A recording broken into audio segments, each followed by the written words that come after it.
कल से मेरे खिलाफ एक स्क्रिप्टेड कैंपेन चलाया जा रहा है। सेम भाषा, सेम बातें, सेम आरोप। ये कोई कोइंसिडेंस नहीं है, बल्कि एक कोऑर्डिनेटेड अटैक है।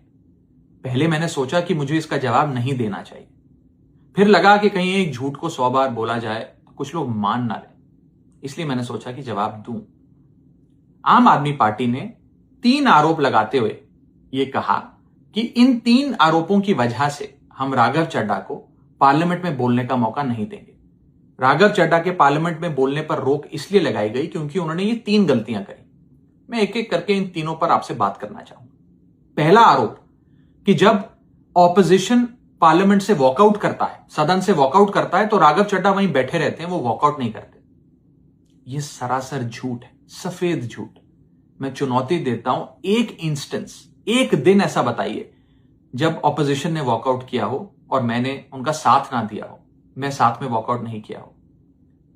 और पार्लियामेंट में तो हर जगह सीसीटीवी कैमरा है, आप सीसीटीवी कैमरा निकाल कर दिखा दीजिए, दूध का दूध और पानी का पानी हो जाएगा।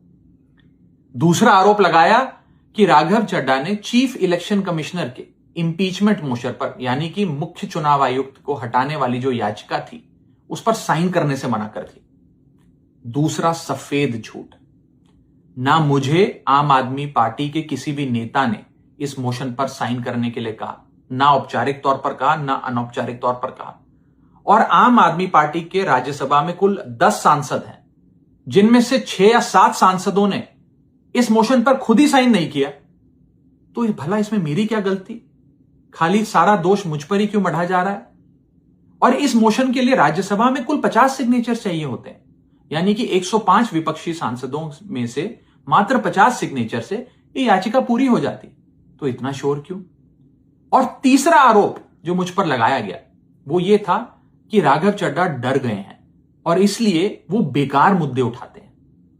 पहली बात मैं बता दूं कि मैं पार्लियामेंट में शोर मचाने, चीखने, चिल्लाने, माइक तोड़ने या गाली देने नहीं गया। मैं वहां पर जनता के मुद्दे उठाने गया हूं, लोगों की बात करने गया हूं। और मैंने कौन सा मुद्दा नहीं उठाया?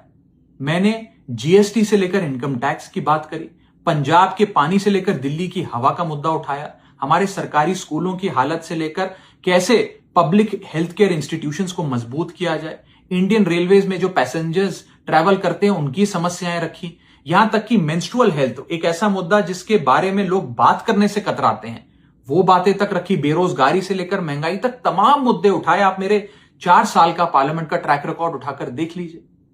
और मैं पार्लियामेंट में इंपैक्ट क्रिएट करने गया हूं, मैं पार्लियामेंट में रकस क्रिएट करने नहीं गया।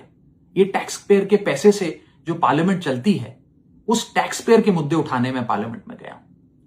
अंत में मैं बस इतना कहना चाहता हूं कि जो लोग आज मुझ पर आरोप लगा रहे हैं, झूठे आरोप लगा रहे हैं, कि हर झूठ को बेनकाब किया जाएगा और हर सवाल का जवाब दिया जाएगा, क्योंकि मैं घायल हूं, इसीलिए घातक हूं।